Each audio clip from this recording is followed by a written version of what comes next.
Step inside a 19th century costume ball, an event where guests dress to impress.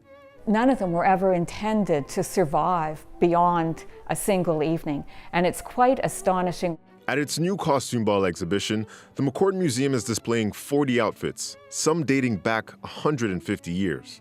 Women in particular could dress as concepts like flowers or games. We have a deck of cards costumes here, or a costume worn by a little girl as the nursery rhyme, Mary, Mary, quite contrary. It's covered with silver bells and cockle shells and paper dolls to represent the pretty maids all in a row. The balls were attended by the elites of major Canadian cities, including Montreal. They may have been kept because the people enjoyed their experience and they wanted to remember it, or they felt that so much energy and expense had gone into it that they might wear it again. Like many do at Halloween today, Cooper says guests sometimes wanted to portray themselves as individuals who marked history at the time, such as Louis XIV, Henry VIII, or Madame de Pompadour. People did foxtrots and other dances of the period, so it's fairly lively music, and it's kind of funny to think of all these historical characters in their powdered wigs and their long dresses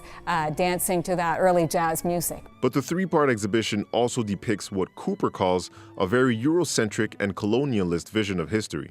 At most of the historical balls, there were always a few people present dressed as fictions of the Indian. It's not just anybody wearing these.